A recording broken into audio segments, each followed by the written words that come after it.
तो ध्यान सुनिएगा, कोई भी ऑप्टिकली एक्टिव कंपाउंड ले लीजिए, ऑप्टिकली एक्टिव कंपाउंड की मिरर इमेज को इनांसियोमर कहते हैं। ध्यान रखिएगा, कोई भी कंपाउंड है उसकी केवल एक ही मिरर इमेज बनती है, कोई भी कंपाउंड है उसका केवल एक ही इनांसियोमर बनेगा, ना तो एक से कम और ना एक से ज्यादा।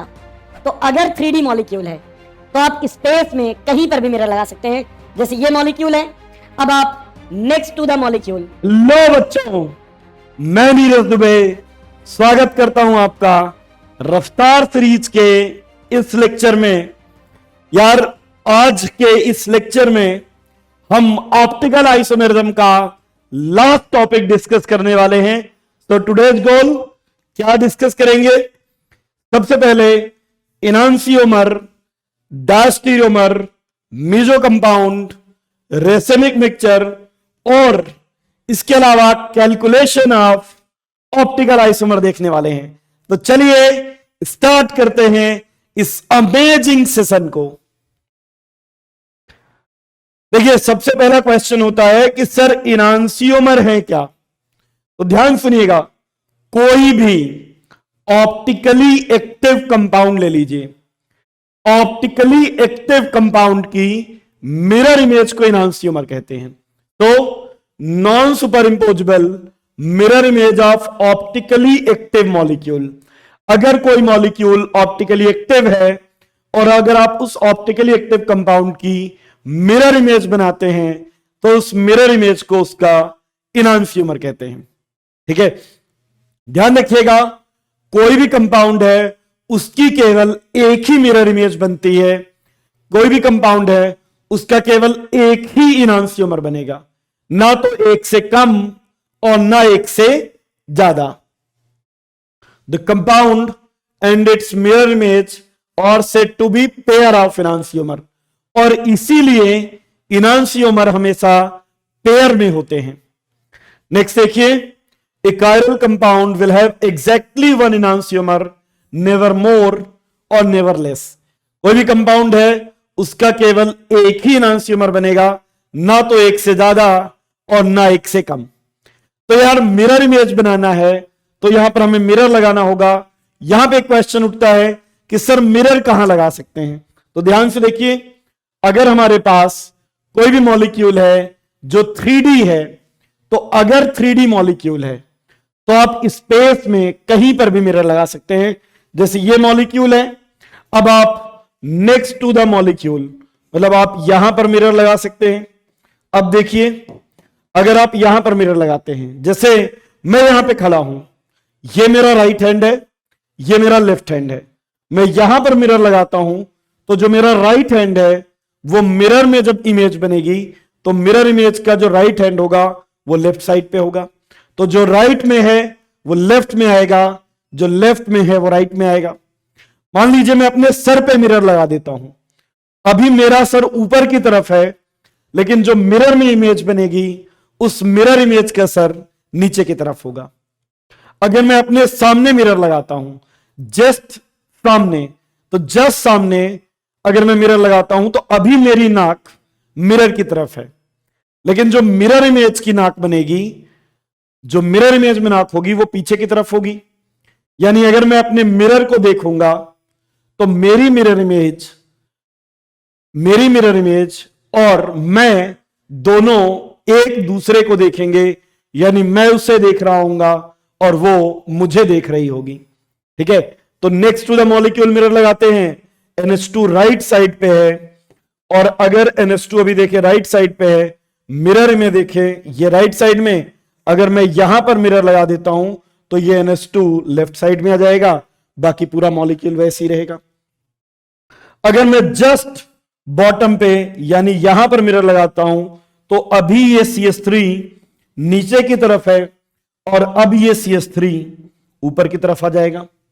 और अगर मैं फ्रंट में मिरर लगा देता हूं या बैक में मिरर लगा देता हूं तो देखिए, अभी ये CH3 फ्रंट में है और मिरर में देखें तो ये CH3 बैक में हो जाएगा। तो आपकी चॉइस है, अगर मॉलिक्यूल 3D है तो आप कहीं पर भी मिरर लगा सकते हैं। तो ये 1, ये 2 और ये 3, ये दोनों इस कंपाउंड के मिरर इमेज हैं, तो चाहे 1 हो, चाहे 2 हो या 3 हो, ये तीनों ही मिरर इमेज हैं और इसलिए 1 2 3 आइडेंटिकल होंगे। 1 2 3 आइडेंटिकल होंगे और ये कंपाउंड ए है, तो ए का रिलेशन 1 के साथ, 2 के साथ और 3 के साथ इनांसियोमर होगा। 1 का रिलेशन, ए का रिलेशन 1 2 3 तीनों से इनांसियोमर होगा। जैसे अगर ये कंपाउंड लें या ये कंपाउंड लें या ये कंपाउंड लें, ये तीनों मॉलिक्यूल सेम है। कैसे? अगर आप इस मॉलिक्यूल को यहां से 180 पर इस एक्सिस पे रोटेट कर दो तो ये बिल्कुल इसके जैसा बन जाएगा। और अगर आप इस मॉलिक्यूल को, ये मॉलिक्यूल लिया, इसको एक बार इस एक्सिस से रोटेट करो ऐसा, तो ये NH2 यहां पे आ जाएगा और फिर इसको दूसरी बार ऐसे रोटेट कर दो तो ये दोनों सेम हो जाएंगे। ठीक है, तो 2 और 3 भी सेम है। अब देखिए, अगर मैं फर्स्ट वाले मॉलिक्यूल को, इसी को इस एक्सिस से 180 पर रोटेट करता हूं तो ये बिल्कुल इसके जैसा बन जाएगा। इसका मतलब ये 1 2 और 3 तीनों ही ए के इनांसियोमर हैं और 1 2 3 ये तीनों आइडेंटिकल होंगे। ठीक है, तो ये तो केवल समझने के लिए था। चलिए अब एग्जांपल लेते हैं इनांसियोमर के।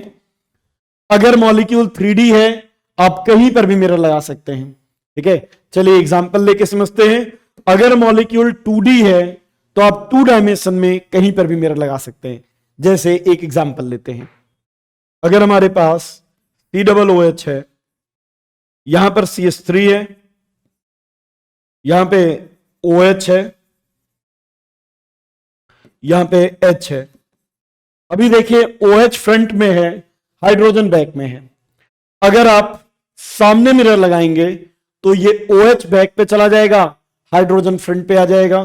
तो अगर मैं सामने जस्ट मिरर लगाता हूं, COOH ऐसा रहेगा, CH3 यहां पे, अब OH डैश पे चला जाएगा, हाइड्रोजन सॉलिड पे आ जाएगा, फ्रंट वाला बैक में, बैक वाला फ्रंट में, सामने मिरर लगाया तो 1 का रिलेशन 2 के साथ इनांसियोमर। ये सामने मिरर लगाया है। अगर नेक्स्ट टू द मॉलिक्यूल, अगर मैं यहां पर मिरर लगा देता हूं, यहां पर मिरर लगाता हूं इसके नेक्स्ट टू द मॉलिक्यूल, तो अब देखिए यहां पे मिरर लगा दे तो ये COOH यहां पे रहेगा, CH3 यहां पे आ जाएगा और ये OH फ्रंट पे रहेगा और हाइड्रोजन बैक पे। तो 1 का रिलेशन 2 और 3 दोनों के साथ एनांसियोमर है, लेकिन 2 का रिलेशन 3 के साथ अगर देखें तो ये आइडेंटिकल है। ठीक है, और एग्जांपल लेते हैं।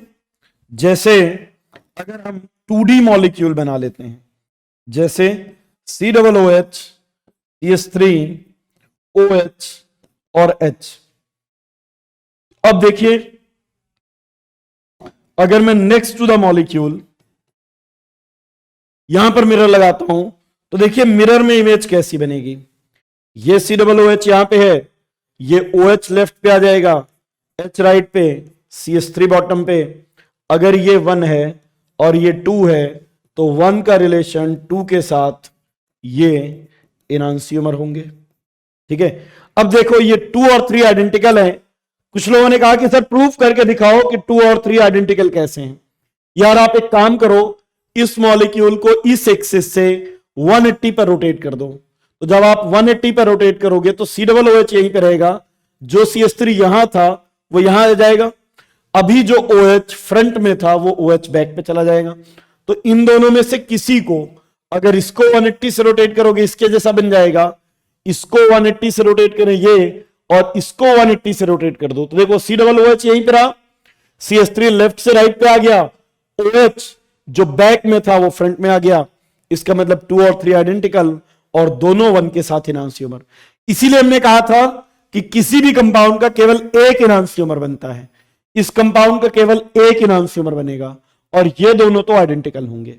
नोट कीजिए, फिर आगे चलते हैं।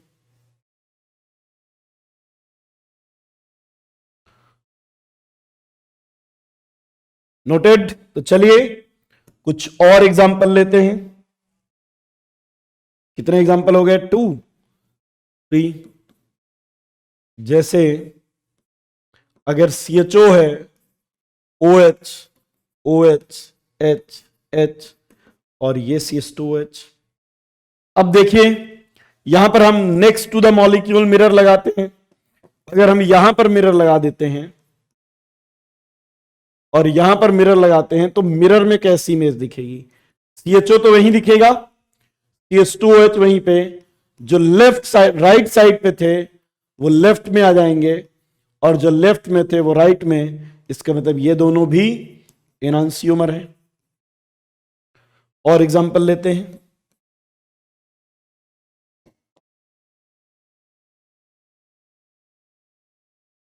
यहां पर देखिए ये कंपाउंड है, एक मॉलिक्यूल ये है।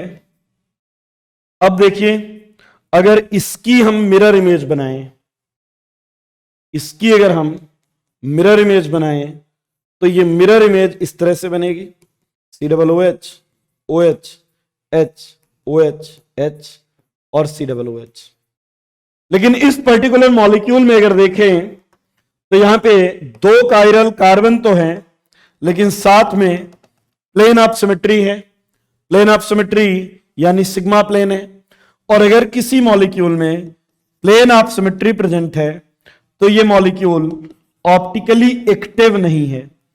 और अगर कोई कंपाउंड ऑप्टिकली एक्टिव नहीं है तो उसकी मिरर इमेज हमेशा आइडेंटिकल बनेगी। तो एक्चुअली ये जो मॉलिक्यूल बना है ये मॉलिक्यूल जस्ट इसके जैसा है। आप कहेंगे सर प्रूव करके दिखाओ, तो अगर इस मॉलिक्यूल को मैं पेपर के प्लेन में 180 डिग्री से रोटेट करता हूं, ध्यान रखिएगा ये मॉलिक्यूल का फिशर फॉर्मूला है। और अगर फिशर फॉर्मूला को पेपर के प्लेन में 180 डिग्री पे रोटेट करें तो ऐसा रोटेशन अलाउड होता है। और अगर आप इस कंपाउंड को 180 पर रोटेट करेंगे तो जो COOH बॉटम पे था वो टॉप पे आ गया, टॉप वाला बॉटम पे, ये OH राइट पे, H लेफ्ट पे। ये तो चाहे ये 1 ये 2 और देखो 1 और 3 ये दोनों आइडेंटिकल हैं, ये दोनों आइडेंटिकल हैं क्योंकि 180 पर घुमाने पर कंपाउंड बदलता नहीं। तो ये दोनों आइडेंटिकल हैं, ये दोनों आइडेंटिकल हैं और 1 और 3 भी आइडेंटिकल हैं। इसका मतलब कि 1 2 3 ये तीनों ही सेम हैं, 1 2 3 आइडेंटिकल हैं। ध्यान रखिएगा अगर किसी मॉलिक्यूल में प्लेन ऑफ सिमेट्री है और आप उस कंपाउंड का मिरर इमेज बनाएंगे तो अगर मॉलिक्यूल में प्लेन ऑफ सिमेट्री है तो उसकी मिरर इमेज आइडेंटिकल बनेगी। ये तीनों कंपाउंड सेम है, इसमें प्लेन ऑफ सिमेट्री प्रेजेंट है तो इसकी मिरर इमेज आइडेंटिकल बनेगी। नोट कीजिए, फिर आगे चलते हैं।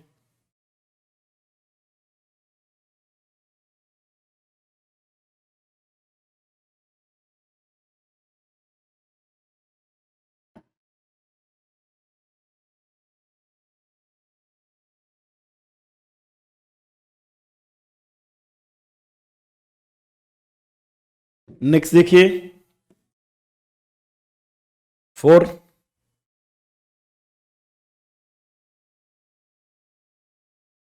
चलिए और एग्जांपल लेते हैं। जैसे यहां पे एक Cl लगा है और एक Br लगा है। अब देखिए इस मॉलिक्यूल में प्लेन ऑफ सिमेट्री नहीं है क्योंकि अगर आप यहां से डिवाइड करेंगे तो ये 2 इक्वल पार्ट में डिवाइड नहीं हो रहा है। तो अगर इसमें प्लेन ऑफ सिमेट्री नहीं है तो ये मॉलिक्यूल ऑप्टिकली एक्टिव है। अब कहां कहां पर मिरर लगा सकते हैं? नेक्स्ट टू द मॉलिक्यूल, मतलब जस्ट यहां पे मिरर लगा दिया। अब अगर आप यहां पर मिरर लगाएंगे इसी प्लेन में तो अभी ये Cl और Br आपके राइट साइड पे दिख रहे थे, जो फ्रंट में है वो फ्रंट में दिखेंगे, Cl आ जाएगा यहां पे और Br आ जाएगा यहां पे। तो और कहां मिरर लगा सकते हैं? आप मॉलिक्यूल के जस्ट नीचे, यानी आप यहां पर भी मिरर लगा सकते हैं। अच्छा यहां पर मिरर लगाते तो कैसा दिखता, जरा देखिएगा। यहां पर मिरर लगाते कैसा दिखेगा, मैं यहीं पे बना के दिखाता हूं पहले। यहां पर मिरर लगेगा जस्ट नीचे, तो जो बी आर नीचे दिख रहा था वो बी आर ऊपर दिखेगा, और जो सीएल ऊपर दिख रहा था वो नीचे दिखेगा। मतलब ये ऐसा बन गया बी आर, और ये सीएल, ये ऐसा बन गया। ठीक है, तो ये दोनों सेम हो गए, यहां पे हटा देता हूं। अच्छा सर, ये मॉलिक्यूल 3D है, वेज गैस वाला 3D है, तो आप इसके सामने भी मिरर लगा सकते हैं, और जस्ट सामने मिरर लगाता तो क्या होता, जो फ्रंट में थे वो बैक में आ जाते, सीएल फ्रंट में तो सीएल बैक में आ गया, बी आर बैक पे तो बी आर फ्रंट पे आ गया। तो देखो, ये अगर 1 है, ये 2, ये 3, ये 4, तो 2, 3, 4 तीनों ही 1 के मिरर इमेज हैं।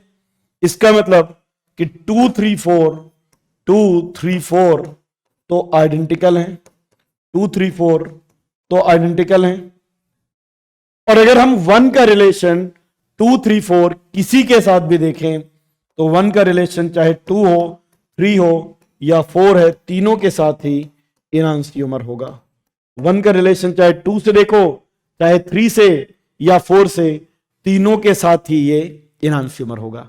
ठीक है, फर्क नहीं पड़ता आपने मिरर कहां लगाया है। यार आप यहां पे खड़े हो, अब आप कहीं पर भी मिरर लगाओ, अपने सामने लगा लो, ऊपर लगा लो, राइट में लगा लो, लेफ्ट में लगा लो, पीछे लगा लो, इमेज तो आप ही की बनेगी ना। तो वो तीनों इमेज आइडेंटिकल होंगी। कुछ लोगों ने कहा कि इसे प्रूफ करके दिखाओ कि ये 2 वाला और 3 वाला सेम है।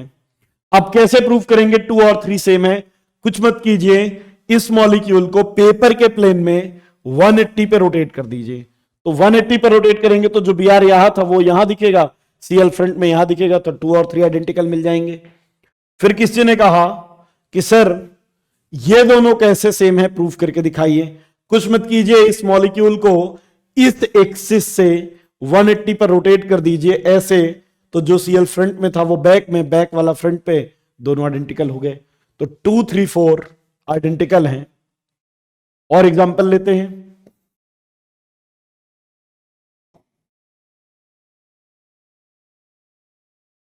ये यहां पे डबल बॉन्ड है और ये CH3 है फ्रंट में। अब इस मॉलिक्यूल में एक कायरल कार्बन है। अच्छा, एक बात क्लियर है कि अगर CH3 फ्रंट में है तो बाय डिफॉल्ट हाइड्रोजन बैक पर रहा होगा। अगर CH3 फ्रंट में है तो बाय डिफॉल्ट हाइड्रोजन तो बैक में होगा ही होगा। अब फिर से 3 जगह मिरर लगा सकते हैं, ध्यान से देखिएगा। नेक्स्ट टू द मॉलिक्यूल, इसके next to the molecule mirror लगाएंगे तो इमेज कुछ ऐसी दिखेगी, डबल बॉन्ड, ये CH3 फ्रंट पे। अगर इसके जस्ट नीचे मिरर लगा दें तो जस्ट नीचे मिरर लगाएंगे तो डबल बॉन्ड ऐसा, और जो CH3 ऊपर दिख रहा था वो CH3 अब नीचे दिखेगा ये। और अगर मैं जस्ट सामने मिरर लगा देता हूं तो जस्ट सामने मिरर लगाने पर बाकी सब कुछ सेम है। अभी जो CH3 फ्रंट में आ रहा था मिरर में वो बैक साइड में जाएगा, तो ये ऐसा बनेगा। तो अगर ये 1 है, ये 2 है, ये 3 है, ये 4 है, तो 1 का रिलेशन 2, 3, 4 तीनों के साथ इनांसियोमर है। लेकिन 2, 3, 4 ये तीनों आइडेंटिकल हैं, ये तीनों आइडेंटिकल हैं। नोट कीजिए, फिर आगे चलते हैं।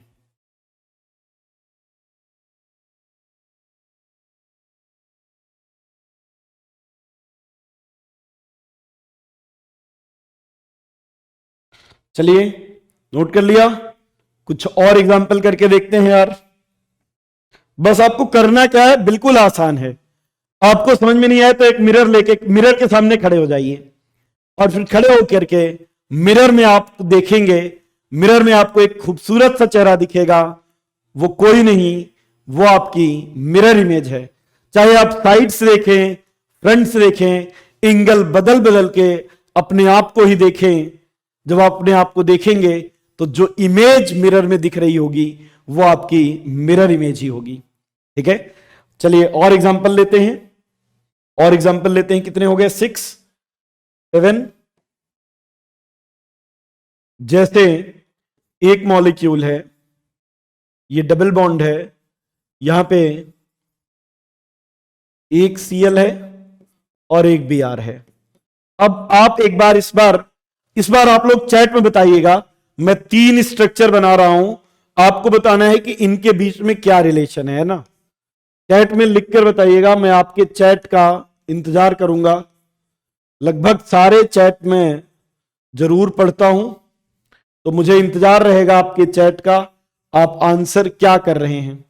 ठीक है, और एक हमने ऐसा बनाया,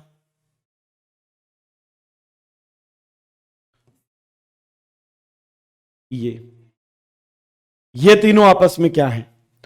अब देखिए, बहुत सारे लोग कह रहे होंगे कि सर जरा एक बार ध्यान से देखिए, 1 के सामने मिरर रख दे तो 2 बन जाएगा।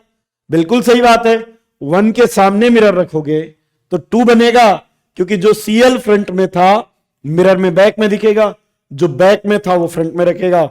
हां सर, 1 और 2 मिरर इमेज तो हैं, सिर्फ इस बात पे बिल्कुल क्लियर है कि 1 और 2 मिरर इमेज है। अब देखो जरा 1 और 3 मिरर इमेज है या नहीं, तो यार जस्ट नीचे मिरर लगा लो तो ऐसा बन जाएगा या नहीं। आप कहेंगे हाँ सर बन जाएगा। तो अब बताओ 1 और 2 मिरर इमेज है, आप कहेंगे हाँ सर। अच्छा 1 और 3, आप कहेंगे हाँ सर मिरर इमेज तो है। अच्छा एक बार देखो जरा, अगर ये दोनों मिरर इमेज हैं तो 1 का रिलेशन 2 और 3 के साथ इनांसियोमर है या नहीं। तो ध्यान सुनना, चूंकि ये मॉलिक्यूल ऑप्टिकली इनएक्टिव है, इसको अगर हम यहां से कट करें, ClBr और ये कार्बन, ये तो आधे आधे कट जाएंगे। इस मॉलिक्यूल में प्लेन ऑफ सिमेट्री है, और अगर किसी मॉलिक्यूल में प्लेन ऑफ सिमेट्री है और आप उसकी मिरर इमेज बनाते हैं, तो मिरर इमेज डिफरेंट नहीं बल्कि आइडेंटिकल बनेगी। और यही रीजन है कि 1 2 3 तीनों ही आइडेंटिकल हैं। लेकिन फिर भी कुछ लोग कह रहे हैं कि सर हमें तो डिफरेंट दिख रहा है। तो यार जरा ध्यान से देखो, अगर इस मॉलिक्यूल को मैं 180 एक्सिस से घुमा दूं, तो जो Cl बैक में था वो फ्रंट में आ जाएगा, जो फ्रंट में था वो बैक में। मतलब सर 1 और 2 आइडेंटिकल हो गए। सर 1 और 2 तो आइडेंटिकल में हो गए। अब देखो जरा 1 और 3 आइडेंटिकल है या नहीं। तो ध्यान से देखो, अगर इस मॉलिक्यूल को मैं इस पेपर के प्लेन में 180 पे घुमा दूं, तो यस सर आइडेंटिकल हो गए। इसका मतलब 1 और 3 भी आइडेंटिकल हैं। सर 1 और 2 आइडेंटिकल है या नहीं, तो 1 और 2 इस पूरे को इस एक्सिस से 180 पर घुमा दो, ये ऐसा जो भी यार फ्रंट में था वो बैक में चला जाएगा, बैक वाला फ्रंट पे। तो ये तीनों भी आइडेंटिकल हैं। इसका मतलब 1 2 और 3 आइडेंटिकल हैं। चूंकि ये कंपाउंड ऑप्टिकली इनएक्टिव है, और ऑप्टिकली इनएक्टिव कंपाउंड की जब भी आप मिरर इमेज बनाएंगे तो ऑप्टिकली इनएक्टिव कंपाउंड की मिरर इमेज ऑलवेज आइडेंटिकल होगी। ठीक है, चलिए और एग्जांपल लेते हैं।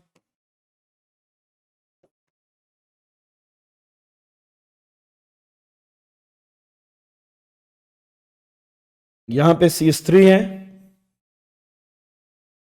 यहां पर भी CH3 है, ये CH3 है। एक और मॉलिक्यूल बना रहा हूं, आपको बताना है ये दोनों एक दूसरे के किस टाइप के आइसोमर है। आपको बताना है 1 का रिलेशन 2 के साथ।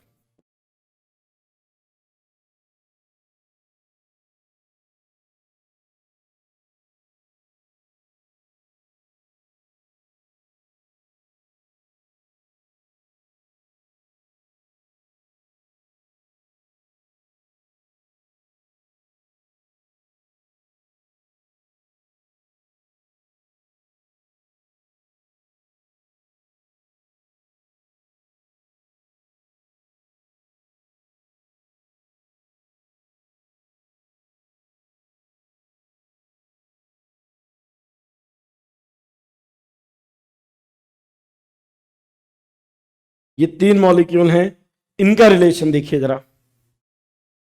अब ध्यान से देखिए, ये 1 है, ऑप्टिकली एक्टिव है, इसमें कहीं से भी हम कट करें ये दो इक्वल पार्ट में डिवाइड होने वाला नहीं है।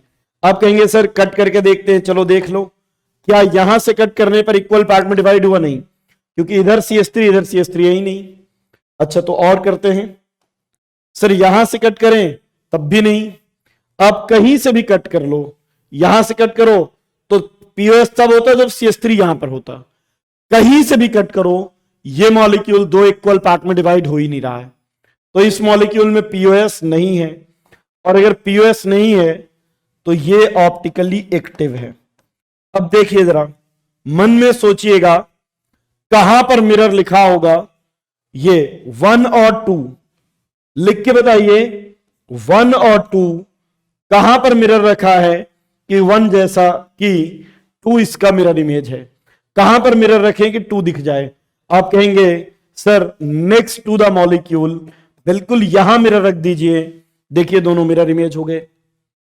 अच्छा बताइए 1 और 3 कहां मिरर रखा कि दोनों मिरर इमेज आ गए? तो देखिए, अगर आप इसके जस्ट फ्रंट में मिरर रख देंगे तो जो CH3 फ्रंट में दिख रहा था बैक में, ये CH3 फ्रंट की जगह बैक में, CH3 फ्रंट की जगह बैक में, तो 1 और 3 भी मिरर इमेज है। और 1 के जस्ट नीचे मिरर रख दीजिए, जस्ट नीचे मिरर रख दीजिए तो इसके जैसा बन जाएगा। तो 1 का रिलेशन चाहे 2 हो, 3 हो या 4 हो, तीनों के साथ इनांसियोमर है, और 2, 3, 4 ये तीनों एक्चुअली आइडेंटिकल ही हैं। फिर कुछ ने कहा सर प्रूफ करके दिखाओ कि 2, 3, 4 आइडेंटिकल हैं। बिल्कुल बेटा, बहुत आसान है, ध्यान से देखना। अगर मैं इसको 180 पर घुमा दूं, इसी के प्लेन में पकड़ा 180 पर घुमा दिया, तो ये बिल्कुल इसके जैसा दिखेगा। अच्छा सर प्रूफ करो कि ये दोनों आइडेंटिकल हैं। इसको इस एक्सिस से 180 पर घुमा दिया, तो जब इस एक्सिस पर 180 से घुमाएंगे तो जो सारे फ्रंट में थे वो बैक में चले जाएंगे, जो इधर लेफ्ट में था वो राइट में आ जाएगा। इसका मतलब 2, 3, 4 तीनों आइडेंटिकल हैं। नोट कीजिए, फिर आगे चलते हैं।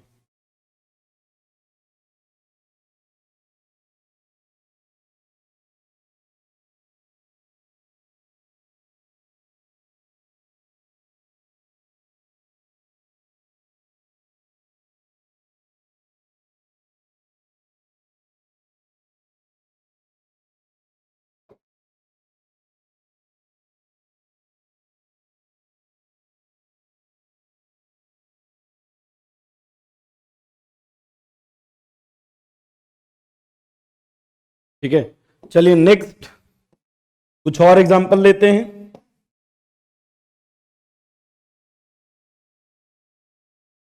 जैसे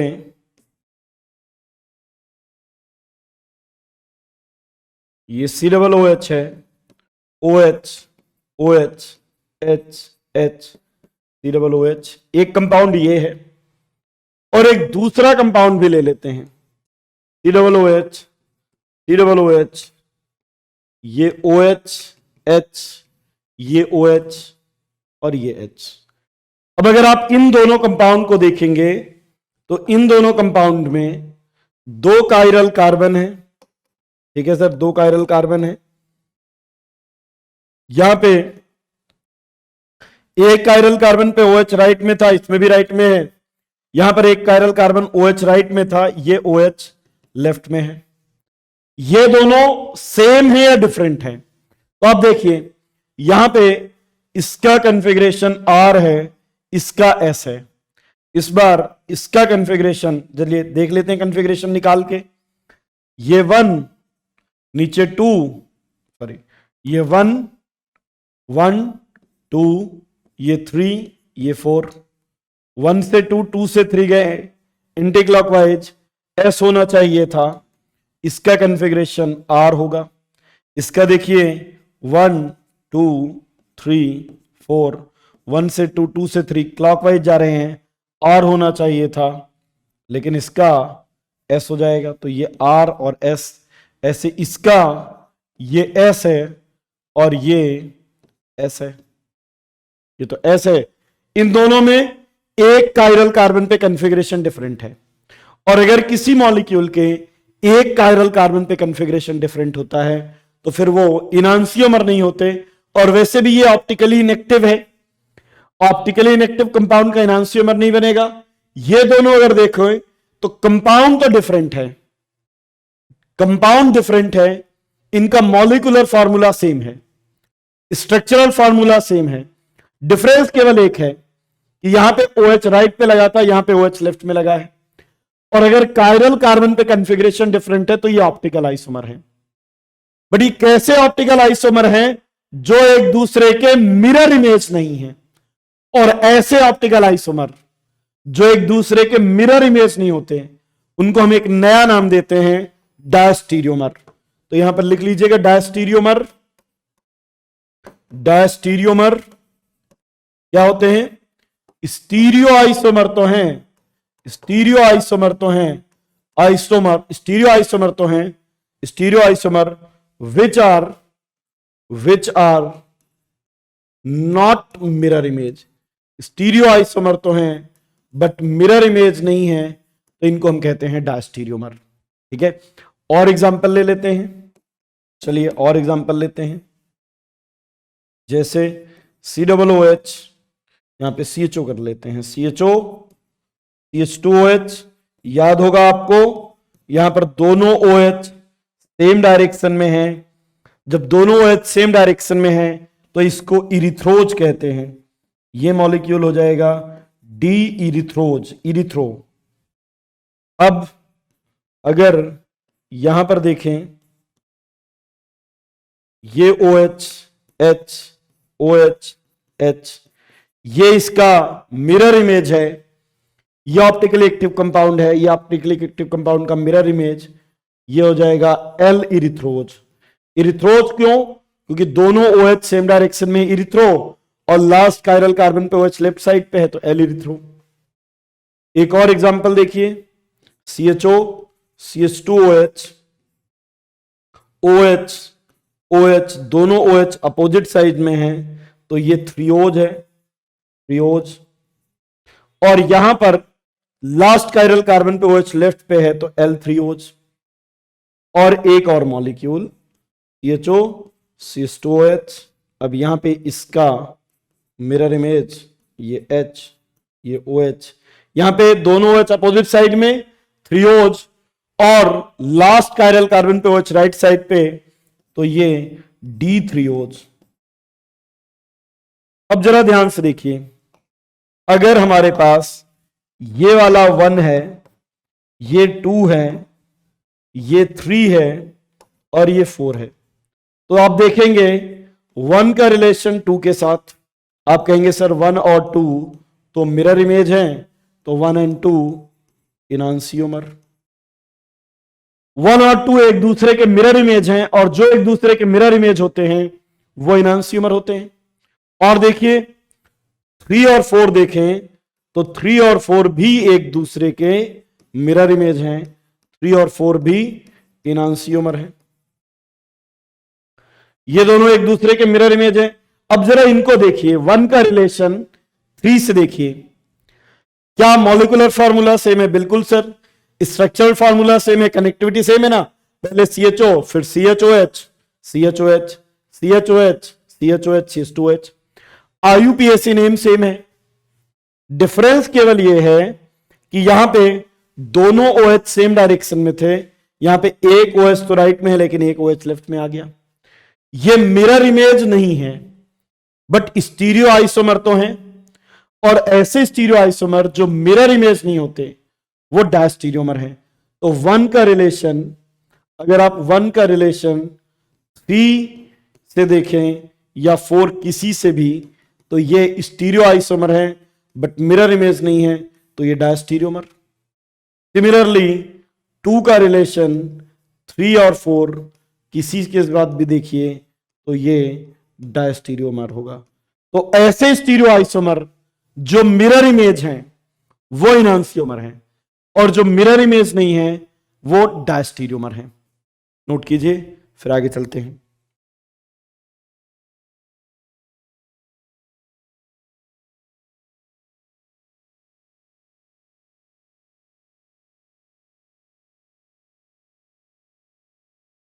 थोड़ा गला खराब हो रहा है यार, तो ना आवाज थोड़ी सी कम आ रही होगी, मैनेज कर लेना है ना। ठीक है, थोड़ा सा गला खराब है तो मैनेज कर लेना यार, है ना। चलिए, इनांसियोमर, डायस्टीरियोमर। अब इनांसियोमर्स के बारे में कुछ फैक्ट्स देखते हैं। अगर इनांसियोमर्स देखें तो इनांसियोमर्स की फिजिकल प्रॉपर्टीज सेम होती हैं। Physical properties like boiling point, melting point, refractive index, सब कुछ सेम है। अब देखो, अगर इनांसियोमर की फिजिकल प्रॉपर्टीज सेम है तो फिजिकल प्रॉपर्टीज सेम होने के कारण इनका बॉइलिंग पॉइंट भी सेम है, और अगर इनका बॉइलिंग पॉइंट सेम है तो इनको फ्रैक्शनल डिस्टिलेशन से सेपरेट नहीं किया जा सकता। इसलिए ध्यान रखिएगा, अगर कभी भी हमें इनांसियोमर मिलता है तो उनको सेपरेट करने के लिए हम फ्रैक्शनल डिस्टिलेशन टेक्निक नहीं लगा सकते हैं। तो ध्यान रखिएगा, इनांसियोमर है chemical properties with achiral reagent. अगर इनांसियोमर है और उनकी रिएक्शन किसी ऑप्टिकली इनेक्टिव कंपाउंड से करें, मान लो हमारे पास ए और बी दो कंपाउंड हैं, ये दोनों इनांसियोमर हैं, और इन दोनों की रिएक्शन किसी ऑप्टिकली एक्टिव कंपाउंड से करें तो जो रेट यहां पर होगा वही रेट यहां पे होगा, R1 is equal to R2। लेकिन अगर दो इनांसियोमर हैं ए और बी, इनकी केमिकल रिएक्शन किसी ऑप्टिकली एक्टिव कंपाउंड से किया जाए, तो एक ऑप्टिकली कंपाउंड था सी और एक डी, और अगर ये ऑप्टिकली एक्टिव हैं और इनसे रिएक्शन कराया जाए, ये R1 ये R2, तो यहां पर रेट ऑफ रिएक्शन डिफरेंट होगा।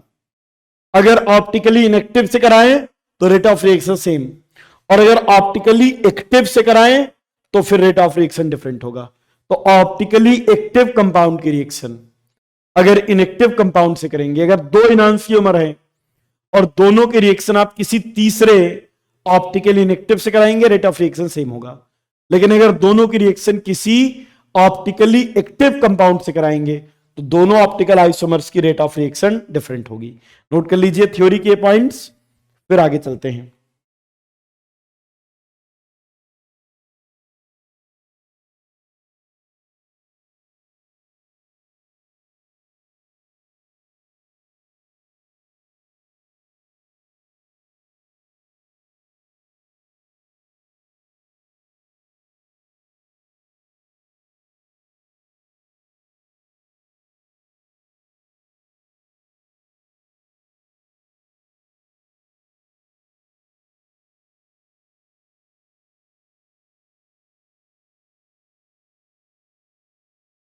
चलिए, तो नेक्स्ट देखते हैं डायस्टीरियोमर। अब यार देखो, डायस्टीरियोमर्स जो होते हैं, diastereomer have different physical properties. जो डायस्टीरियोमर्स हैं इनकी फिजिकल प्रॉपर्टीज डिफरेंट हैं। फिजिकल प्रॉपर्टीज जैसे मेल्टिंग पॉइंट और बॉइलिंग पॉइंट डिफरेंट है, और अगर इनकी फिजिकल प्रॉपर्टीज डिफरेंट है तो इनके बॉइलिंग पॉइंट भी डिफरेंट होंगे, और अगर बॉइलिंग पॉइंट डिफरेंट है तो इनको डिस्टिलेशन मेथड से सेपरेट किया जा सकता है। ठीक है, so they can be easily separated by fractional distillation. Fractional distillation से इनको हम सेपरेट कर सकते हैं। केमिकल प्रॉपर्टीज देखें तो केमिकल प्रॉपर्टीज ऑलमोस्ट सिमिलर होगी। ठीक है, तो ये पॉइंट नोट कर लीजिएगा, और ध्यान रखिएगा डायस्टीरियोमर क्या होते हैं,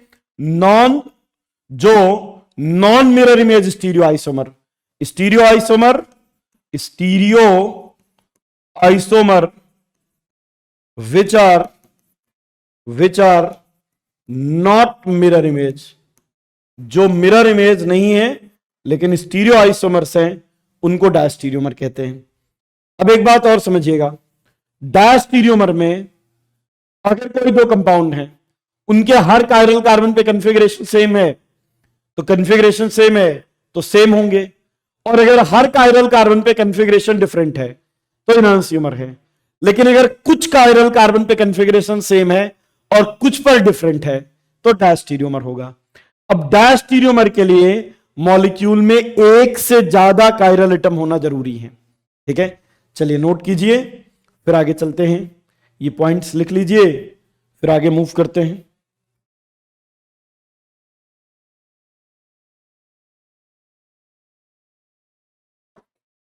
नेक्स्ट देखिए मीजो कंपाउंड।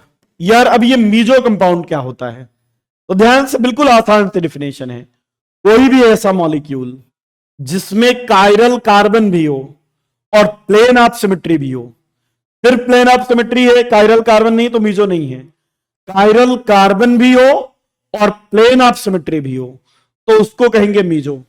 ठीक है, meso molecule having chiral carbon and POS, ठीक है ना, कायरल कार्बन भी हो और पीओएस भी हो, तो पीओएस होगा, प्लेन ऑफ सिमेट्री होगी, तो मॉलिक्यूल ऑप्टिकली इनएक्टिव हो जाएगा।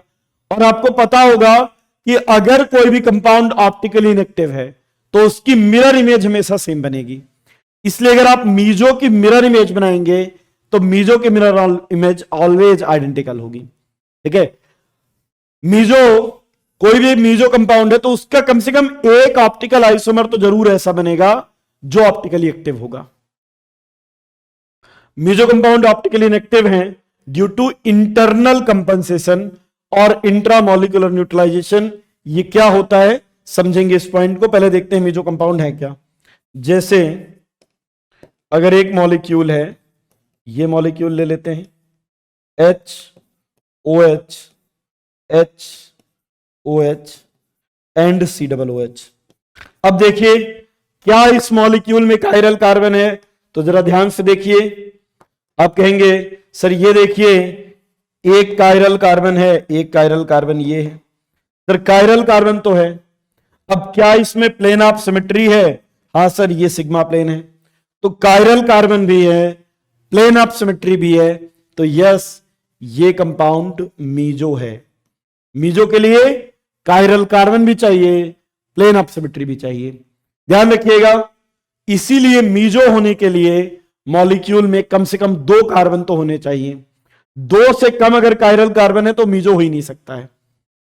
और एग्जांपल देखिए, और एग्जांपल देखते हैं। जैसे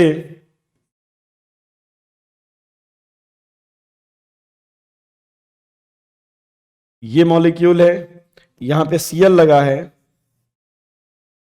यहां पर भी Cl लगा है। अब देखिए यहां पे कायरल एटम है या नहीं, तो यहां पे हाइड्रोजन, यहां पे हाइड्रोजन। क्या इस कार्बन से लगे चारों ग्रुप डिफरेंट है? यस। कैसे? एक Cl है, नीचे वाला CHCl है, ये CH2 और हाइड्रोजन, तो यस सर ये कायरल तो है। क्या नीचे वाला भी कायरल है? बिल्कुल सर, Cl है, H है, एक CH2 है और एक CHCl है, 2 कायरल कार्बन है। तो कायरल कार्बन भी है और POS भी है, और अगर कायरल कार्बन के साथ POS है, मॉलिक्यूल ऑप्टिकली एक्टिव नहीं है, तो ये कंपाउंड मीजो होगा। Chiral carbon along with plane of symmetry, molecule meso होगा। ठीक है, अब देखिए जरा, अब जरा एक बात देखिएगा। ये कहा था जो जिस मॉलिक्यूल में मीजो जो कंपाउंड होते हैं उनमें इंटरनल कंपनसेशन होता है। ये इंटरनल कंपनसेशन है क्या? अगर आप देखो तो ये ऊपर वाला और नीचे वाला दोनों एक दूसरे के जस्ट मिरर इमेज हैं। ऊपर वाला कार्बन और नीचे वाला, ये क्या हो गया, गैप कैसे हो गया यार? ये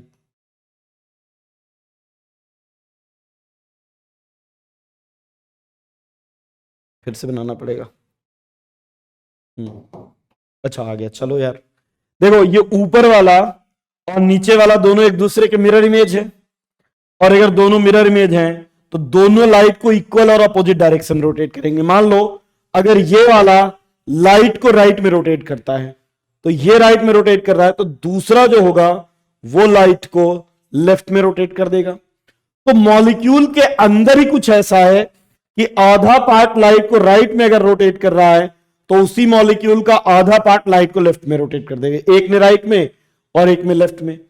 तो मॉलिक्यूल के अंदर ही कुछ ऐसा है कि न्यूट्रलाइजेशन हो रहा है, तो मॉलिक्यूल के अंदर है, इसलिए इसको इंट्रामोलिकुलर न्यूट्रलाइजेशन कहते हैं, या इंटरनल कंपनसेशन भी कहते हैं, क्योंकि मॉलिक्यूल का आधा पार्ट लाइट को राइट में और आधा पार्ट लाइट को लेफ्ट में रोटेट कर देता है।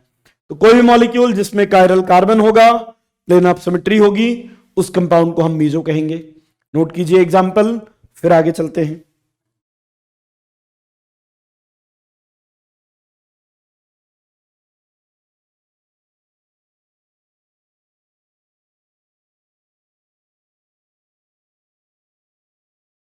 चलिए और एग्जांपल देखते हैं इसके। जैसे अगर हमारे पास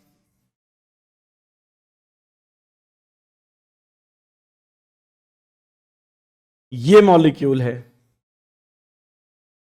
अब देखिए इस मॉलिक्यूल में प्लेन ऑफ सिमेट्री तो है, हाँ सर प्लेन ऑफ सिमेट्री तो है, ये वाला प्लेन ऑफ सिमेट्री है, पर क्या ये मीजो कंपाउंड है?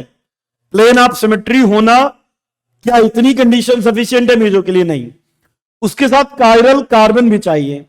इसमें प्लेन ऑफ सिमेट्री तो है लेकिन इसमें कायरल कार्बन नहीं है। कैसे सर कायरल कार्बन क्यों नहीं है? क्योंकि देखो ये क्लोरीन हाइड्रोजन, यहां पे क्लोरीन और एक हाइड्रोजन, अब ये दोनों तो डिफरेंट हैं, लेकिन जब आप इधर आए तो CH2 मिला, इधर गए CH2 मिला, डिफरेंस नहीं आया। नीचे आए CH2, नीचे आए CH2, और आगे गए तो CHCl इस लेफ्ट साइड से भी मिला, राइट साइड से भी मिला, तो केवल दो ही डिफरेंट ग्रुप हैं, जबकि इधर वाले दोनों लेफ्ट और राइट वाले सेम हैं। इस मॉलिक्यूल में कायरल कार्बन ही नहीं है, प्लेन ऑफ सिमेट्री तो है बट कायरल कार्बन नहीं है, इसलिए मीजो नहीं होगा, ये नॉन मीजो है। मीजो होने के लिए कायरल कार्बन भी चाहिए और प्लेन ऑफ सिमेट्री भी चाहिए। ठीक है, चलिए और एग्जांपल लेते हैं, और एग्जांपल लेते हैं।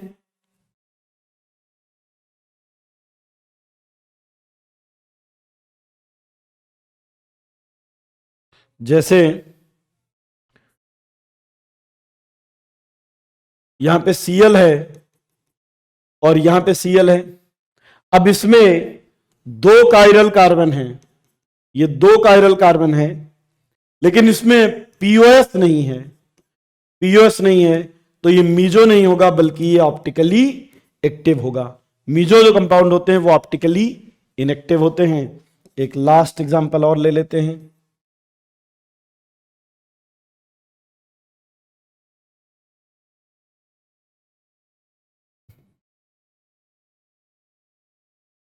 सर क्या ये मीजो कंपाउंड है? क्या इसमें कोई प्लेन ऑफ सिमेट्री है? बिल्कुल। यहां से देखिए, अगर मैं इसको यहां से कट कर देता हूं तो यहां से कट करने पर ये H और OH तो कट गए, ऊपर वाला पार्ट और नीचे वाला पार्ट दोनों जस्ट एक दूसरे के मिरर इमेज हैं। यहां पे ये कायरल एटम है, ये भी कायरल एटम है, तो ये भी कायरल एटम है। ठीक है ना, तो इसमें कायरल एटम तो है, ये वाला देखिए ये दोनों कायरल एटम है, ये कायरल एटम तो है सर, बट इसमें प्लेन ऑफ सिमेट्री भी है, और कायरल एटम के साथ अगर प्लेन ऑफ सिमेट्री है तो फिर ये मीजो कंपाउंड हो जाएगा। नोट कर लीजिए एग्जांपल्स, फिर आगे चलते हैं।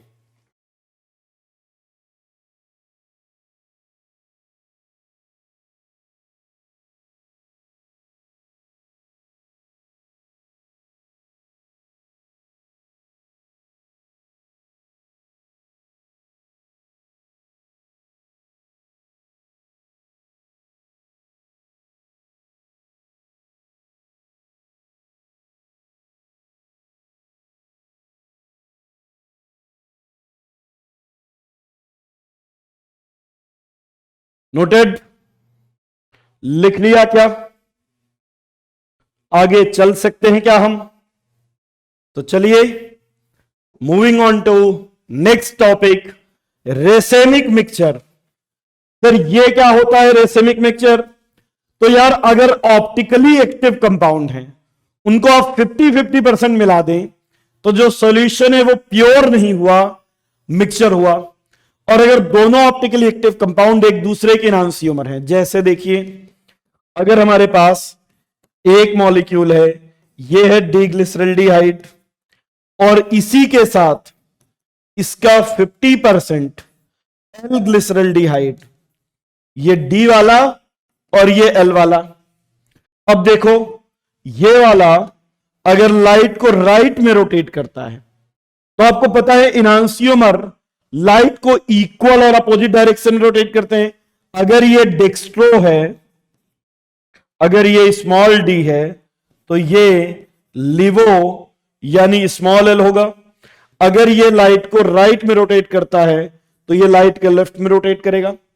और अगर दोनों का इक्वल अमाउंट, दोनों इनांसियोमर्स का 50-50% ले लिया जाए, तो जितना ये लाइट को राइट में रोटेट करेगा उतना ही ये लाइट को लेफ्ट में रोटेट कर देगा। तो जो टोटल ऑप्टिकल रोटेशन होगा वो 0 हो जाएगा। और ऐसे सॉल्यूशन को जिसमें 50% डी और 50% एल मिला होता है, इसको हम कहते हैं रेसिमिक मिक्सचर। अब देखिए, मीजो कंपाउंड भी ऑप्टिकली इनएक्टिव था, लेकिन वहां पर इंटरनल कंपनसेशन था। मॉलिक्यूल का ही कुछ पार्ट लाइट को राइट में, कुछ लेफ्ट में रोटेट कर रहा था। यहां पर क्या है? External compensation. एक मॉलिक्यूल है जो लाइट को राइट में और दूसरा जो है लाइट को लेफ्ट में रोटेट कर रहा है, और टोटल ऑप्टिकल रोटेशन 0। तो यहां पे क्या हो गया? External compensation. दो अलग अलग मॉलिक्यूल हैं, एक ये और एक ये। अगर within the molecule neutralisation है तो उसको इंट्रा मॉलिक्यूलर न्यूट्रलाइजेशन कहते हैं, और दो अलग अलग मॉलिक्यूल के कारण न्यूट्रलाइजेशन हो रहा है, इसलिए इसको हम कहेंगे इंटर मॉलिक्यूलर न्यूट्रलाइजेशन। ठीक है, नोट कीजिए, फिर आगे चलते हैं।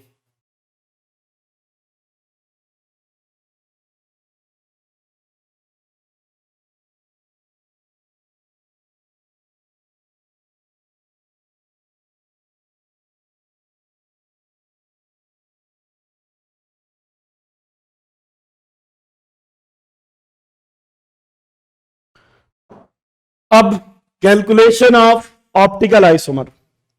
अगर कोई भी मॉलिक्यूल ऑप्टिकल आइसोमेरिज्म शो करता है तो हम उसमें कैलकुलेट कर सकते हैं कि इसके टोटल ऑप्टिकल आइसोमर कितने बनेंगे। ठीक है, यहां पर हमारे पास दो केस हैं। एक केस तब जब मॉलिक्यूल अनसिमेट्रिकल है, और एक केस तब जब मॉलिक्यूल सिमेट्रिकल है। तो चलिए दोनों को एक एक करके देखते हैं। Case 1, if molecule is unsymmetrical. अगर मॉलिक्यूल अनसिमेट्रिकल है तो ध्यान रखना, अगर मॉलिक्यूल अनसिमेट्रिकल है, अब कहेंगे सर पता कैसे चलेगा सिमेट्रिकल है या अनसिमेट्रिकल? अगर कोई मॉलिक्यूल ऐसा है जिसके दोनों साइड से नेम लिखने पर नेम सेम आए तो वो सिमेट्रिकल, और दोनों साइड से नेम लिखने पर नेम डिफरेंट आता है तो अनसिमेट्रिकल। अगर कोई ऐसा मॉलिक्यूल है जो दो एग्जैक्टली इक्वल पार्ट में डिवाइड हो रहा है तो सिमेट्रिकल, और अगर दो इक्वल पार्ट में डिवाइड नहीं होता है तो अनसिमेट्रिकल। जैसे अगर मॉलिक्यूल दो इक्वल पार्ट में डिवाइड नहीं हो रहा है, मतलब मॉलिक्यूल अनसिमेट्रिकल है, तो इसके जितने भी आइसोमर बनेंगे ऑप्टिकल आइसोमर, सारे के सारे ऑप्टिकली एक्टिव होंगे। अनसिमेट्रिकल है तो जितने आइसोमर बने सब के सब ऑप्टिकल आइसोमर ऑप्टिकली एक्टिव होंगे। ठीक है, तो इसके if molecule is unsymmetrical all optical isomer will be optically active. एक भी इनएक्टिव वाला बनेगा ही नहीं, मीजो मिलेगा ही नहीं। तो देखो ऑप्टिकली एक्टिव आइसोमर कितने हो जाएंगे? 2n। आप कहेंगे सर n क्या है? n is equal to number of stereosite, for optical isomer. ऐसी कितनी साइट है जहां पर ऑप्टिकल आइसोमेरिज्म शो करता है? यह है n। इसके ऑप्टिकल इनएक्टिव यानी मीजो वाले 0 बनेंगे। टोटल कितने हो गए? टोटल भी 2n। और जितने ऑप्टिकली एक्टिव बनते हैं डिवाइड बाय 2 कर दें तो वो रेसिमिक मिक्सचर होते हैं। तो रेसिमिक मिक्सचर या इनांसियोमेरिक पेयर 2n डिवाइड बाय 2, इसको लिख सकते हैं 2n-1। ठीक है, तो ये फॉर्मूला है, बिल्कुल आसान फॉर्मूला है, नोट कर लीजिए फॉर्मूला, फिर आगे चलते हैं। नोट करिए ये फॉर्मूला, फिर आगे इस फॉर्मूले को अप्लाई करना सीखेंगे।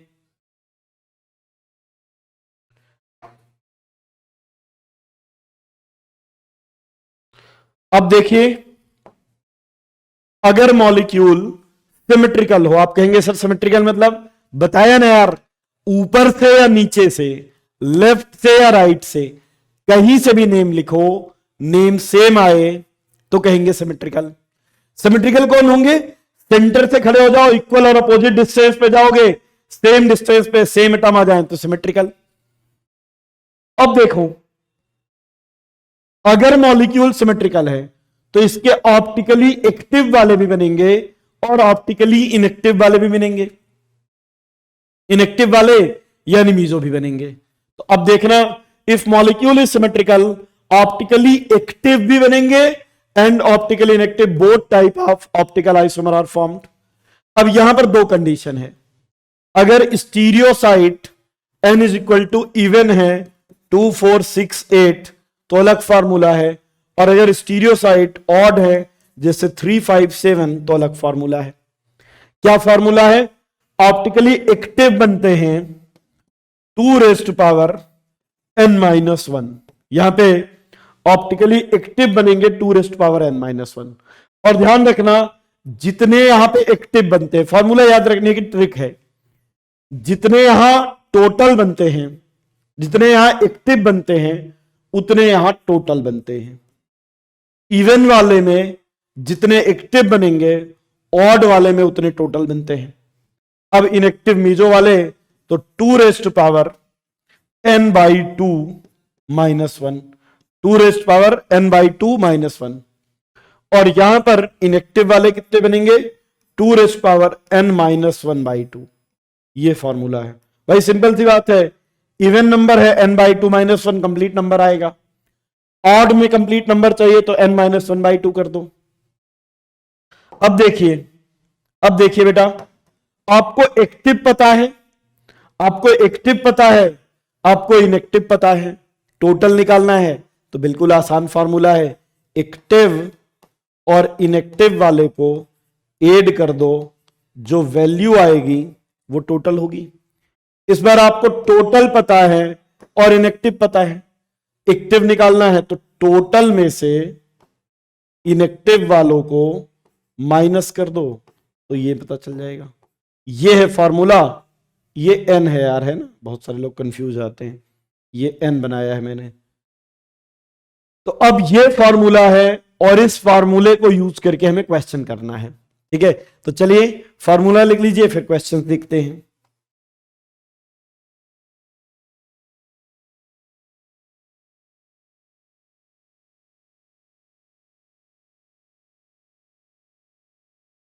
तो चलिए देखिए, क्वेश्चन करके देखते हैं। जैसे एक एग्जांपल ले रहा हूं, कैलकुलेशन, एक example, CHO H OH H OH CH2H। अब बताइए कितने कायरल कार्बन है जिनके अराउंड ऑप्टिकल आइसोमेरिज्म शो करेगा? आप कहेंगे सर n की value n is equal to 2 है। बताइए मॉलिक्यूल सिमेट्रिकल या अनसिमेट्रिकल? आप कहेंगे सर ये मॉलिक्यूल दो इक्वल पार्ट में डिवाइड नहीं होगा, नंबरिंग केवल ऊपर से कर सकते हैं, तो मॉलिक्यूल अनसिमेट्रिकल है। और अगर अनसिमेट्रिकल है तो इसके ऑप्टिकली एक्टिव बन जाएंगे 2 raise to power 2, 2 raise to power 2, यानी बन जाएंगे ऑप्टिकली एक्टिव 4, टोटल भी 4, क्योंकि इस बार मीजो बनेंगे 0, मीजो बनेगा ही नहीं। और एग्जांपल देखिए, जैसे H OH H OH और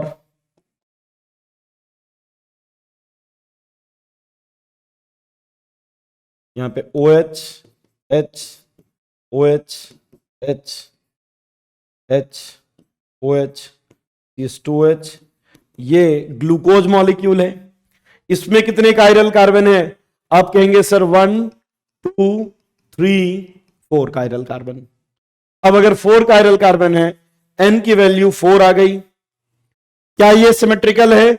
नहीं सर, सिमेट्रिकल नहीं है, क्योंकि नंबरिंग केवल ऊपर से की जा सकती है, एल्डिहाइड से, दो इक्वल पार्ट में डिवाइड नहीं हो रहा है। तो अब इसके ऑप्टिकली एक्टिव कितने बनेंगे? 2 raise to power 4, 2 raise to power 4 यानी 16। टोटल ऑप्टिकल आइसोमर भी 16 होंगे, क्योंकि यहां पर मीजो वाला बनेगा ही नहीं, मीजो 0। और एग्जांपल लीजिए, COOH COOH H OH H OH। अब बताइए क्या ये मॉलिक्यूल सिमेट्रिकल है? आप कहेंगे यस सर बिल्कुल सिमेट्रिकल है, क्योंकि इसका ऊपर से लिखे तो भी 2,3 डाइहाइड्रोक्सी ब्यूटेन 1,4 डाइओइक एसिड, और चाहे नीचे से लिखें 1 2 3 4 2,3 dihydroxy butane 1,4 dioic acid, name same आ रहा है। तो अब यहां पे n की वैल्यू आ गई 2, n की वैल्यू 2 है यानी इवन है, तो इवन वाला फॉर्मूला लगाएंगे। यहां पे इसके टोटल ऑप्टिकल आइसोमर हो जाएंगे कितने? 2 rest power n minus 1, 2 rest power 2 minus 1, तो 2 रेस्ट पावर n मतलब इसके ऑप्टिकली एक्टिव, सॉरी टोटल नहीं, इसके ऑप्टिकली एक्टिव बनते हैं ना 2 रेस्ट पावर n माइनस 1, तो ऑप्टिकली एक्टिव हो जाएंगे 2 rest power 2 minus 1, 2 rest power 2 minus 1 मतलब 2 रेस्ट पावर 1, यानी ऑप्टिकली एक्टिव बने 2। अब ऑप्टिकली एक्टिव बने 2, अब देखो ऑप्टिकली इनएक्टिव कितने बनेंगे? तो ऑप्टिकली इनएक्टिव वालों का फॉर्मूला क्या था? 2 rest power n by 2 minus 1, ये फॉर्मूला था। 2 रेस्ट पावर 2 बाई 2 माइनस 1, तो ये 2 rest power 1 minus 1, 2 rest power 0, और किसी भी नंबर की पावर 0 होती है मतलब 1। तो इसके ऑप्टिकली एक्टिव अगर देखें तो ऑप्टिकली एक्टिव कितने बने? आप कहेंगे सर ऑप्टिकली एक्टिव तो 2 बने हैं, और इनएक्टिव 1 बने, तो टोटल कितने हो जाएंगे? तो सर टोटल इस बार 2 + 1 टोटल बन गए 3। नोट कीजिए, फिर और एग्जांपल लेते हैं।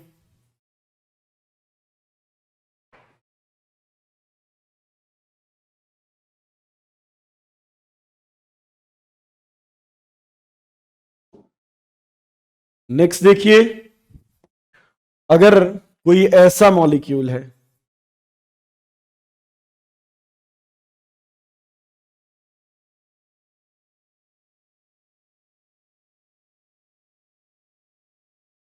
अब इसमें देखिए कायरल कार्बन कितने हैं? तो एक तो ये है, दूसरा ये है, तीसरा ये है। इस ऊपर वाले का कॉन्फ़िगरेशन R है, इस नीचे वाले का S है, और यही रीजन है कि बीच वाला भी कायरल है। बहुत सारे लोग कह रहे हैं कि सर ऊपर नीचे वाला सेम हो गया। यार ऊपर वाला R है, नीचे वाला S है, इसलिए दोनों डिफरेंट होंगे। यहां पे n की वैल्यू 3 ऑड हो गई, तो अब ऑड वाला फॉर्मूला लगाएंगे। टोटल पहले टोटल निकाल लेंगे, 2 rest power n minus 1, 2 rest power 3 minus 1, 2 rest power 2, यानी टोटल बने 4। सर टोटल 4 है, ऑप्टिकली एक्टिव कितने होंगे? टोटल 4 हैं, ऑप्टिकली एक्टिव और इनएक्टिव के लिए पहले इनएक्टिव निकाल लेते हैं। Optically inactive 2 rest power n minus 1 by 2, 2 rest power 3 minus 1 by 2, 2 rest power 2 by 2, 2 rest power 1, मतलब एक्टिव 2 भी मिले। टोटल 4 है, एक्टिव 2 इनएक्टिव 2 है, तो ऑप्टिकली एक्टिव 4 माइनस 2, तो optically active 2, 2 active 2 inactive, total 4। और एग्जांपल देखते हैं। यहां पे एक Br है और एक Cl है। अब इस मॉलिक्यूल में देखिए, ये मॉलिक्यूल अनसिमेट्रिकल है क्योंकि नंबरिंग Br और Cl में से Br से करेंगे। 2 कायरल कार्बन है तो इसके ऑप्टिकली एक्टिव आइसोमर सारे बनेंगे 2 रेस्ट पावर 2, यानी 4 बनेंगे। टोटल ऑप्टिकल आइसोमर भी 4, मीजो 0। और एग्जांपल लेते हैं। सर ये मॉलिक्यूल देखिए, एक OH एक OH। अब ये मॉलिक्यूल सिमेट्रिकल है, चाहे नंबरिंग यहां से करो 1 2 या नीचे से करो 1 2 सेम है, तो मॉलिक्यूल सिमेट्रिकल है। नंबर ऑफ कायरल कार्बन 2 है, और अभी हमने देखा था कि यार 2 कायरल कार्बन हैं दो कायरल कार्बन है और मॉलिक्यूल सिमेट्रिकल है, तो इसके ऑप्टिकली एक्टिव बनेंगे 2, ऑप्टिकली इनएक्टिव बनेगा 1 और टोटल ऑप्टिकल आइसोमर हो जाएंगे 3। नोट कीजिए, फिर आगे चलते हैं।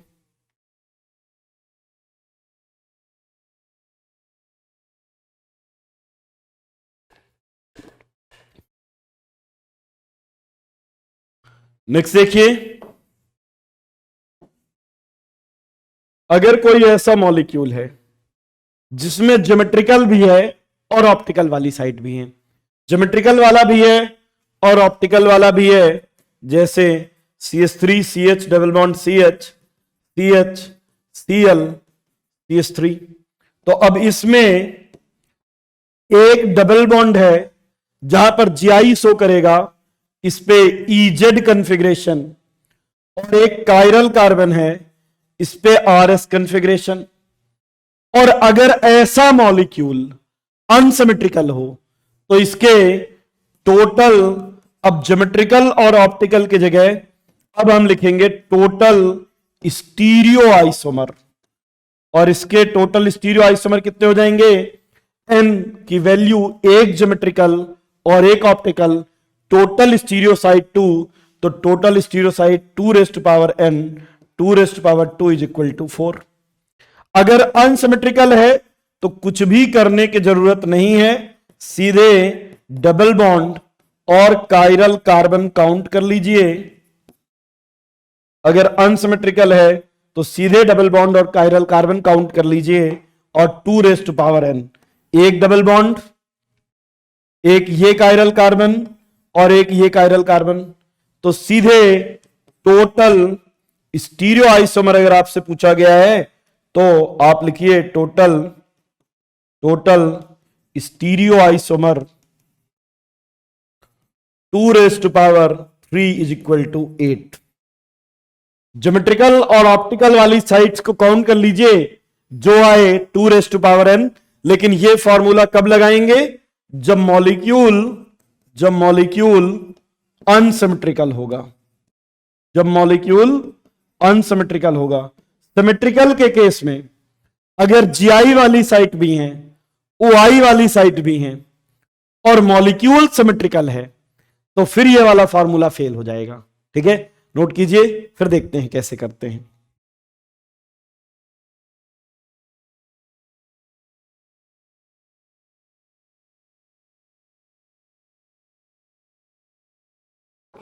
चलो एक एग्जांपल लेते हैं, इसमें ज्योमेट्रिकल वाली साइट भी है, ठीक है ना, ज्योमेट्रिकल वाली भी है, ऑप्टिकल वाली भी है, और मॉलिक्यूल सिमेट्रिकल है। ठीक है, जैसे CH3 CH double bond CH CH OH CH double bond CH CH3। अब देखिए, इसमें ये वाली साइट है ज्योमेट्रिकल वाली, ये है कायरल कार्बन, ये है ऑप्टिकल वाली, और ये ज्योमेट्रिकल वाली। तो दो ज्योमेट्रिकल वाली और एक ऑप्टिकल वाली और मॉलिक्यूल सिमेट्रिकल, क्योंकि आप यहां से नाम लिखे या यहां से नाम लिखें, नेम सेम आएगा। तो सर ऐसे क्वेश्चन को कैसे करें? ऐसे क्वेश्चन में क्या किया जाए? तो बेटा ऐसे क्वेश्चन प्रैक्टिकली, मतलब इस बार मैन्युअली करना पड़ेगा, फार्मूले से नहीं होंगे। देखिए, एक ट्रिक जरूर हो सकती है। क्या हो सकता है? हर डबल बॉन्ड पे EZ पॉसिबल है। हाँ सर, हर डबल बॉन्ड पे EZ पॉसिबल है, इस पर भी EZ पॉसिबल है, और ये कायरल कार्बन है, इस पर RS पॉसिबल है। बिल्कुल सर। अब देखो, अगर ऐसा है तो एक कैसा बन सकता है? अगर मैं इधर E बनाता हूं और इधर भी E बनाता हूं, दोनों पर ये वाला भी E कॉन्फ़िगरेशन और ये वाला भी E कॉन्फ़िगरेशन, तो इसका मतलब अगर ऐसा बनाया, इधर भी E इधर भी E, तो इस कायरल कार्बन से लगे ये दोनों सेम हो गए। तो अगर दोनों पे E है तो बीच वाला कार्बन कायरल नहीं है, तो एक तो बना दोनों EE, एक बना दोनों पे Z। अगर ये भी Z है, ये भी Z है, तो फिर बीच वाला कायरल है ही नहीं। तो एक ई एक जेड जेड। अब इधर वाला ई और इधर वाला जेड, इधर ई है इधर जेड है, तब ये कायरल है, तब ये आर हो सकता है। और एक बन सकता है इधर ई इधर जेड और ये एस हो गया।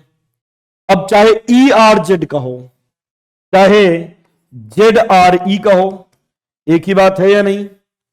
चाहे ई आर जेड इधर से लिखोगे तो ई आर जेड और इधर से लिख जाओगे तो जेड आर ई, चाहे ई एस जेड लिखो या जेड एस ई लिखो, ई एस जेड इधर से लिखा तो ई एस जेड इधर से लिखा तो जेड एस ई।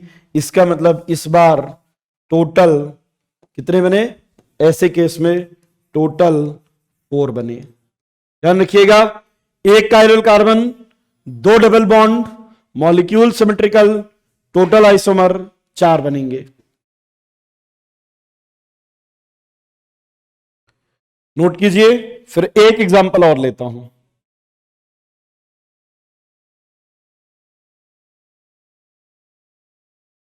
अब देखो यार, एक केस और हो सकता है, एक केस और ले सकते हैं हम।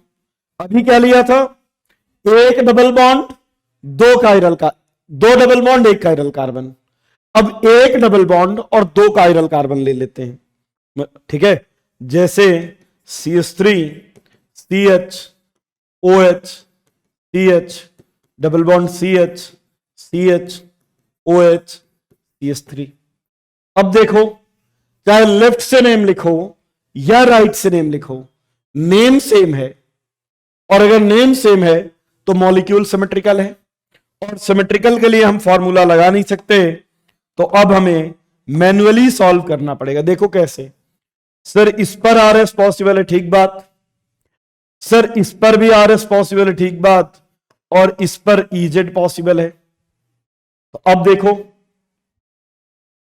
एक ये वाला आर, ये आर और ये भी आर, तब इस पर दोनों पे आर, तब ये ई हो सकता है। कैसे? अगर दोनों हाइड्रोजन नीचे है तो जेड और दोनों हाइड्रोजन ऊपर हैं, ये दोनों हाइड्रोजन अपोजिट साइड में है तो ई, तो एक आर ई आर।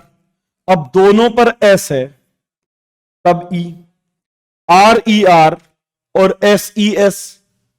और कौन सा बन सकता है कि दोनों पर आर तब यहां पे जेड और दोनों पर एस तब भी जेड।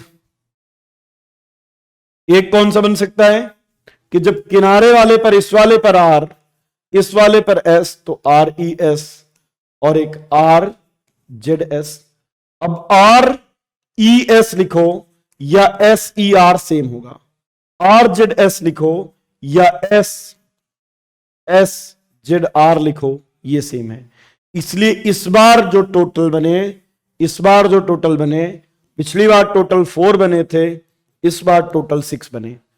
ठीक है, अगर अनसिमेट्रिकल होता तो कोई दिक्कत ही नहीं होती सर। जैसे मान लो अगर अनसिमेट्रिकल बना दिया होता, ये OH CH double bond CH CH Cl CH3, sir कोई दिक्कत नहीं है, एक साइड 2 साइड 3 साइड, सीधे 2⁻³ करते 8 आता। दिक्कत कहां पे होगी? जब सिमेट्रिकल है, बना के चेक करना पड़ेगा।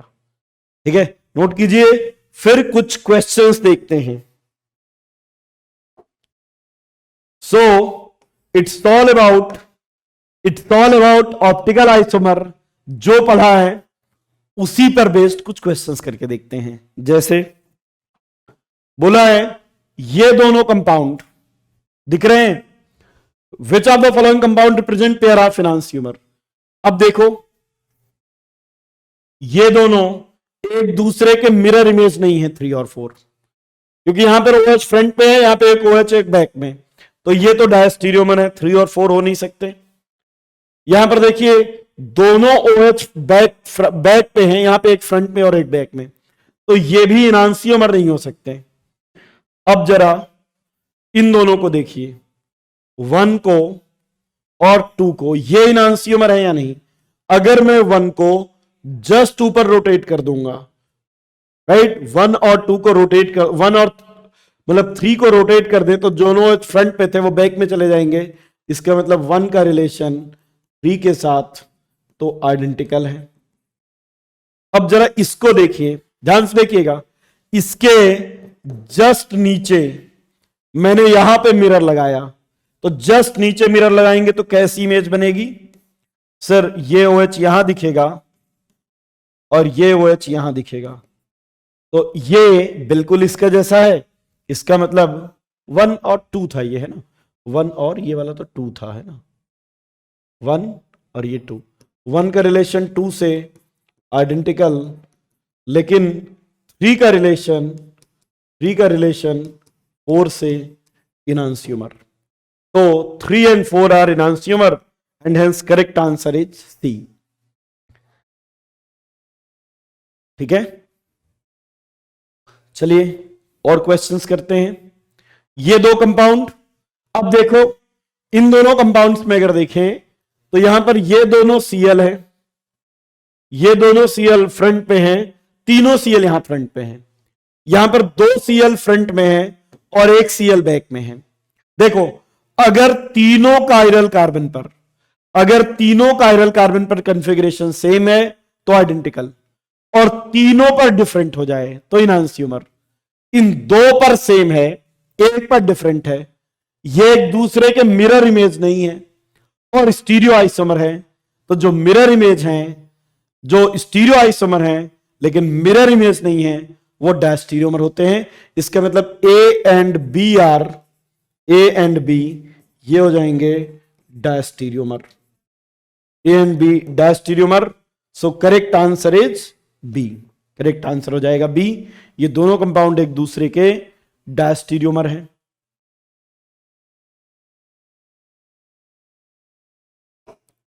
नेक्स्ट देखिए, the number of stereo isomer of the compound. अब इस मॉलिक्यूल में अगर देखें 2 कायरल कार्बन है, एक ये OH और एक जिसमें Br लगा है। मॉलिक्यूल अनसिमेट्रिकल है क्योंकि इसमें नंबरिंग केवल हम लेफ्ट साइड से कर सकते हैं जहां से OH पास पड़ेगा। अब सीधे टोटल ऑप्टिकल आइसोमर 2n 2 यानी 4 and hence correct answer is B हो जाएगा करेक्ट आंसर। नेक्स्ट देखिए जरा, ये क्वेश्चन आप एक बार अटेम्प्ट करिए और फिर बताइए जरा क्या होगा इसका सही आंसर, क्या होगा इसका सही आंसर।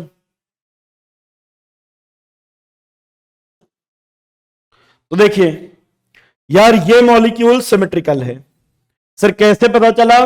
देखो यहां से 1 2 3 4 5 2 3 4 ट्राइब्रोमोपेंटेन। अब देखो अगर मैं यहां से ना लिख करके यहां से नाम लिखता हूं 1 2 3 4 ट्राइब्रोमोपेंटेन, कहीं से भी लिखे, ये मॉलिक्यूल का सेंटर हुआ, सेंटर से लेफ्ट में जाओ या राइट में जाओ तो सेम डिस्टेंस पे सेम एटम है, मॉलिक्यूल सिमेट्रिकल। और अगर मॉलिक्यूल सिमेट्रिकल है तो फिर ऑप्टिकल आइसोमर, पहले हम टोटल ऑप्टिकल आइसोमर निकालेंगे। n की वैल्यू कितनी है? 3। n की वैल्यू 3 है तो पहले ऑड है तो टोटल ऑप्टिकल आइसोमर निकालो। टोटल ऑप्टिकल आइसोमर 2⁻³ 2⁻², यानी टोटल ऑप्टिकल आइसोमर 4 मिलेंगे। The number of stereo isomer कितने हो जाएंगे? 2⁻n-1 total stereo isomer 4। और अगर हमें निकालना होता कि ऑप्टिकली एक्टिव और इनएक्टिव कितने बनेंगे तो 2⁻³ 2⁻², 2⁻1, मतलब 2 ऑप्टिकली एक्टिव और ऑप्टिकली इनएक्टिव भी 2, ऑप्टिकली एक्टिव भी 2, टोटल हो गए 4। ठीक है, नोट कर लीजिए इसको, फिर आगे चलते हैं।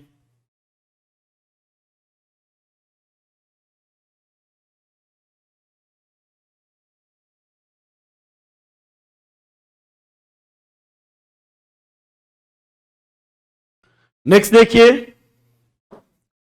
एक कंपाउंड है, इस बार ये मॉलिक्यूल अनसिमेट्रिकल है क्योंकि यहां पर नंबरिंग केवल राइट साइड से की जा सकती है आईयूपीएसी अकॉर्डिंग 1 2 3 4 5। अब देखिए 2 पर लगा है OH, 3 पर Br और Cl, नंबरिंग वहां से किया जहां से प्रिंसिपल फंक्शन ग्रुप पास था। अब इसमें 1 2 और 3 कायरल साइट है, तो n की वैल्यू हो गई 3। मॉलिक्यूल अनसिमेट्रिकल है, टोटल ऑप्टिकल आइसोमर 2⁻³ यानी 8, and hence correct answer is C. बिल्कुल आसान सवाल है यार, एकदम हलवा सवाल है। ये बढ़िया क्वेश्चन है यार। The total number of stereo isomer. अब जरा ध्यान से देखना, कायरल कार्बन कितने हैं? एक तो यार ये वाला कार्बन कायरल है, एक डबल बॉन्ड वाली साइट है, और एक ये वाला कायरल कार्बन है, ये भी कायरल है, और ये डबल बॉन्ड के राउंड जीआई शो नहीं करेगा, क्योंकि रिंग के राउंड जीआई शो करने कंडीशन ये है कि रिंग में मिनिमम 8 कार्बन होना चाहिए। तो इस डबल बॉन्ड पे जीआई शो नहीं करेगा। इस डबल बॉन्ड पे जीआई 3 स्टीरियो साइट है, जिसमें एक कायरल कार्बन है, 2 कायरल कार्बन और एक डबल बॉन्ड, और 2 कायरल कार्बन एक डबल बॉन्ड, मॉलिक्यूल अनसिमेट्रिकल है, तो सीधे n इज इक्वल टू 3 और टोटल स्टीरियो आइसोमर इस बार 2⁻³ is equal to 8, and hence correct answer is C.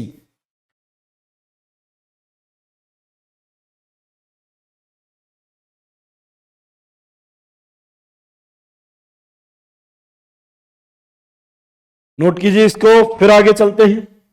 Next देखिए यार, ये तो वही केस हो गया, ये तो वही केस हो गया कि एक डबल बॉन्ड और 2 कायरल कार्बन, इस कायरल कार्बन पे RS, इस कायरल कार्बन पे RS और इस पर EZ, तो एक RER SES RZR SZS, 4 तो ये बन गए, एक RES है ना, और एक RZS, ठीक है, total 6, correct answer P।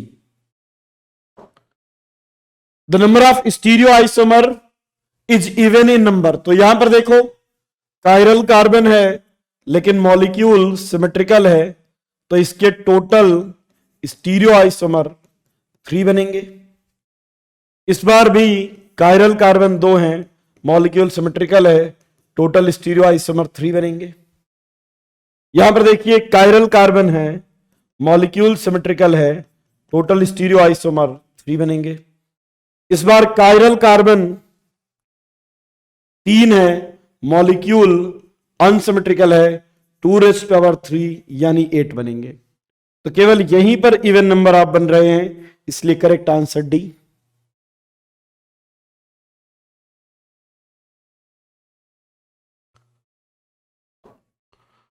The number of enantiomeric pair, ठीक है, तो पहले तो देख लो कितने कायरल कार्बन हैं। तो यहां पर अगर देखें 1 2 3 कायरल कार्बन है, n की वैल्यू 3, टोटल ऑप्टिकल आइसोमर 2⁻³ यानी 8 बनेंगे। अब देखिए जितने टोटल ऑप्टिकल आइसोमर बनते हैं डिवाइड बाय 2 कर दो तो इनांसियोमेरिक पेयर हो जाएंगे। तो इनांसियोमेरिक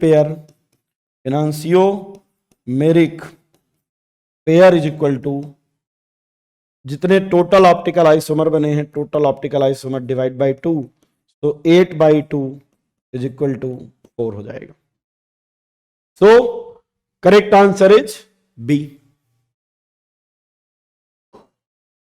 सो थैंक यू वेरी मच, आज के लिए इतना ही। इसके आगे नेक्स्ट क्लास में, और यार नेक्स्ट क्लास से एक बहुत इंपॉर्टेंट टॉपिक डिस्कस करने वाले हैं। नेक्स्ट क्लास से हम डिस्कस करने वाले हैं जीओसी यानी जनरल ऑर्गेनिक केमिस्ट्री। तो चलिए मिलते हैं आपसे नेक्स्ट क्लास में। Thank you very much, okay, bye bye.